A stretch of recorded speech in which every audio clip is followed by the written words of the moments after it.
Chapter 2. Captain Orlov and his Aleut hunters moved to an island that morning, making many trips from their ship to the beach of Coral Cove. Since the beach was small and almost flooded when the tide was in, he asked if he could camp on higher ground. This my father agreed to.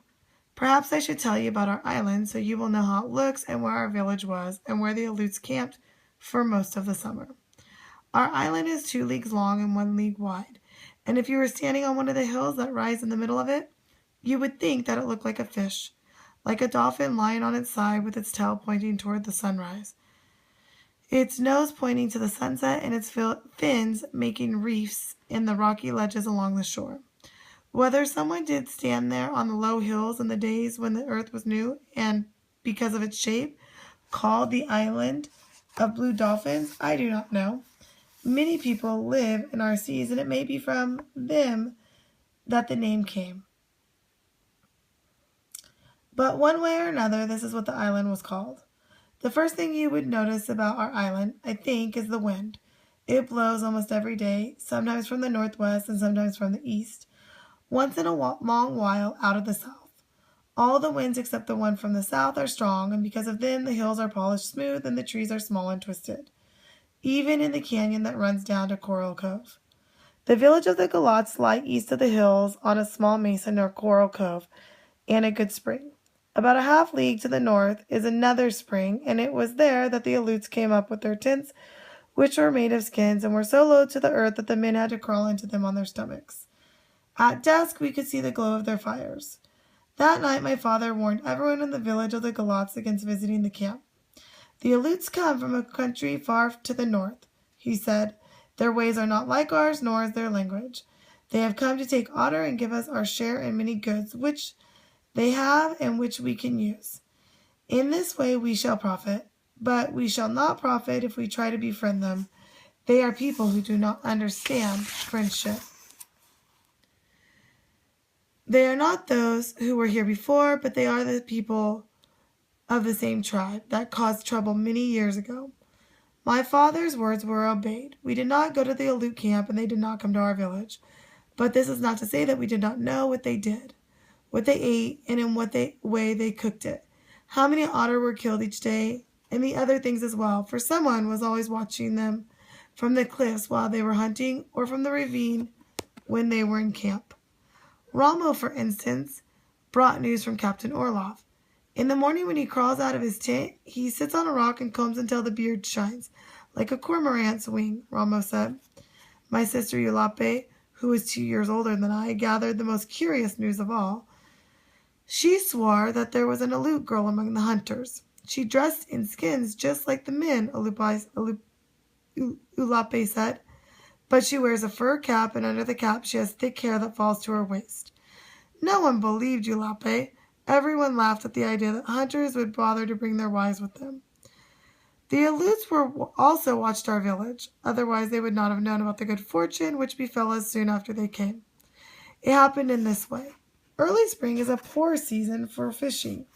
The heavy seas and winds of winter drive the fish into deep water where they stay until the winter is settled and where they are hard to catch. During this time the village eats sparingly, mostly from the stores of seeds harvested in autumn. Word of our good fortune came on a stormy afternoon brought by Eulape, who was never idle. She had gone to a ledge on the eastern part of the island, hoping to gather shellfish. She was climbing a cliff on the way home when she heard a loud noise behind her.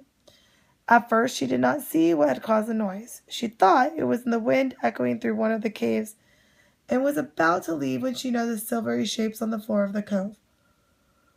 The shapes moved, and she saw that it was a school of large white bass, each one as big as she was. Pursued by killer whales, which preyed upon them when seals are not to be found, the bass had tried to escape by swimming toward shore. But in their terror, they had mistaken the depth of the water and had been tossed onto the rocky ledge. Eulape dropped the basket of shellfish and set out to the village, arriving there so out of breath that she could only point in the direction of the shore. The women were cooking supper, but all of them stopped and gathered around her, waiting for her to speak. A school of white bass, she finally said. Where? Where? Everyone asked. asked. On the rocks, a dozen of them, maybe more than a dozen. Before Ulape had finished speaking, we were running toward the shore, hoping that we'd get there in time, that the fish had not flopped back into the sea, or that a chance wave had not washed them away. We came to the cliff and looked down. The school of white bass was still on the ledge, glistening in the sun. But since the tide was high and the biggest waves were already lapping at the fish, there was no time to lose. One by one, we hauled them out of reach of the tide. Then 2 women carrying a single fish, for they were all of about the same size and heavy, we lifted them up the cliff and brought them home. There were enough for everyone in our tribe for supper that night and the next, but in the morning 2 Aleuts came to the village and asked to speak to my father. "You have fish," one of them said. "Enough only for my people," my father answered. "You have 14 fish," the Aleut said. "7 now, because we ate 7. From 7 you can spare 2. There are 40 in your camp," my father replied, "and more than that of us. Besides, you have your own fish, the dried ones that you brought." "We tire of that kind," the Aleut said. He was a short man who only came to my father's shoulders, and he had small eyes like black pebbles and a mouth like the edge of a stone knife. The other Aleut looked very much like him. "You are hunters," my father said. "Go and hunt your own fish if you're tired of what you're now eating. I have my people to think of. Captain Orlov will hear that you refuse to share the fish." "Yes, tell him," my father said, "but also why we refuse." The Aleut grunted to his companion, and the 2 of them stalked off on their short legs across the sand dunes that lie between the village and the camp. We ate the rest of the white bass that night, and there was much rejoicing. But little did we know, as we ate and sang, and the older man told stories about the fire, that our good fortune would soon bring trouble to Galatz.